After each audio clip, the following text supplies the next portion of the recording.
লোকটা দাঁড়িয়ে গেল কেন রে বাবা?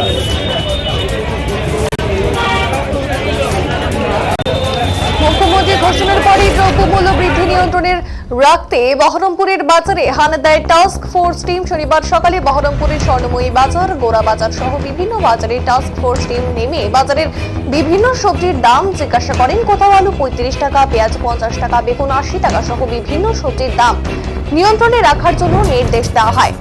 এদিন অভিযানে নামেন টাস্ক ফোর্স অফিসার দীপক বিশ্বাস, বহরমপুর সদর মহকুমা শাসক সুমন কডায় সহ বিভিন্ন অফিসারেরা।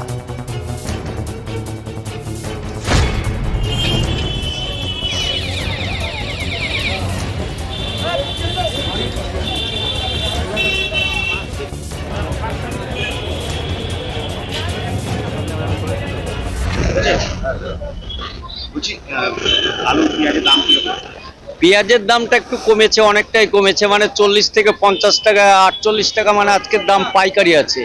আমার দোকানে যেটা আছে, একটা আছে 40 টাকা, একটা আছে 50 টাকা পাইকারি দাম। আমরা খুচরো 50-60 বিক্রি করছি। আলু যেমন আমাদের 1400, মানে 40 টাকা থেকে 1700 টাকা দামের অবধি আলু আছে, মানে চন্দ্রমুখীটার দাম বেশি। আর চাপা ওটা আলুর দাম কমে, হ্যাঁ, এই বছর কমছে না, কি জন্য বলতে পারছি না, আমরা তো ঠিক বলতে পারছি না। এবার নতুন আলুটা এখনো সেভাবে উঠেনি তো, মানে ডাক বাংলা, বিহার টিহার এইসব আলুগুলো নতুন আলু উঠে যায়, খুব সেভাবে আমদানি হয়নি। বাজারে এসে বললো আমাকে তো দাম জিজ্ঞেস করলো, যে আলুর রেজাল্ট দেখলো, যে কি দাম এসছে না আসছে এগুলো দেখলো, দেখার পর বললো যে তোমরা সঠিক দামটা রেজাল্টটা রাখবে, ফর্দ স্লিপগুলো রাখবে, এইগুলো বললো। দামের নিয়ন্ত্রণ করে দিয়েছে যে এই দামে বিক্রি করতে হবে না, সব কিচ্ছু আমাদের বলেনি। আমরা কি করে বেচবো? আমাদের যেভাবে মানে কিনছি সেভাবে আমরা বেচতে পারছি না। আমাদের বরঞ্চ কিনা দামের থেকেও আমাদেরকে কমে বেচতে হচ্ছে। মানে আমাদের 34 টাকা 35 টাকা আলু কিনেও মানে 30 টাকাও আলু বেচতে হচ্ছে। এবার 35-34 টাকা যে আলুগুলো কিনা পড়ছে, আমাদের 40 থেকে 38 টাকা। মানে এখানে একই জিনিসই এই দোকানে একদম ওই একদম, মানে দামের কোনো মানে মিল নেই, এটা সবথেকে বড় কথা। এটা কি সরকারের নজরদারির গাফিলতি বলা যেতে পারে? না, আমি দেখেছি এর আগেও ওনারা এসেছিলেন, হ্যাঁ, আমি নিজে আবার ভিডিও করেছি, আমি সেই সময় ওনারা দেখার জন্য আমার কাছে থাকতে পারে, কিন্তু আবার আজকে দেখলাম ওনারা এসেছেন। তো মানুষ আসেন, আমার মনে হয়, আমি তো প্রতিদিন আসছি না, তবে আমি যখন আসি আমি তোমার দেখেছি আমি ওনারা আসছে এরকম।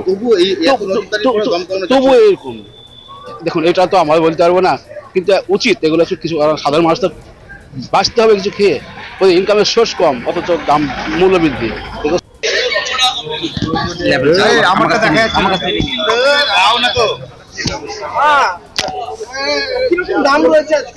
আজকে কোথাও আলু 33 টাকাও বিক্রি হচ্ছে, কোথাও 35 টাকাও বিক্রি করছে। আর পেঁয়াজের দামটা কিছু জায়গায় একটু বেশি নিচ্ছে, আমরা তাদেরকে বললাম, সতর্ক করেছি। এবং পরবর্তীতে আমরা, যেরকম আপনারা জানেন, আমরা এর আগেও ভিজিট করেছি বহুবার, আবার ভিজিট চলছে, আগামী দিনেও চলবে।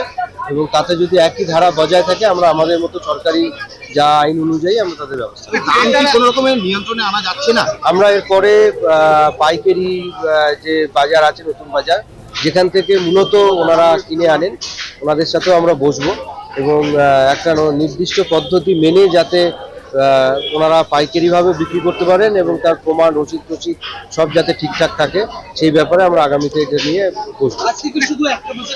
আমরা গোড়া বাজার যাবো। সবজির দাম কি দেখলেন বাজারে, কি কি রয়েছে?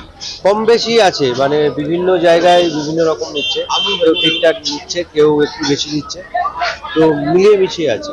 কোথাও 60 টাকা হলে কোথাও 80 টাকা, এই বিষয়টা দেখতে পাওয়া যাচ্ছে। কমও আছে, এখানে যেরকম আছে আলু কমই নিচ্ছে, এখানে কিছু জায়গায় বেশি নিচ্ছে। এর আগেও তো আপনারা হানা দিয়েছেন বেশ কিছু বাজারে, তারপরেও কি নিয়ন্ত্রণ করতে হয়েছে? কিছু হয়েছে, আবার কিছুটা বাড়ছে। পাইকারিতেও কিছু রকম ফের আছে, সেখানেও আমরা আগামীতে যারা পাইকারি আছেন ব্যবসাদার, তাদের সাথেও আমরা বসছি। কারোর বিরুদ্ধে কি ব্যবস্থা গ্রহণ হচ্ছে এখন পর্যন্ত? আমাদের এখানে অন্যান্য সমস্ত ডিপার্টমেন্টের লোকজনই আছেন, ওনারা ওনাদের মতো করেও দেখছেন, কিছু কিছু ক্ষেত্রে আমরা ব্যবস্থা নিয়েছি।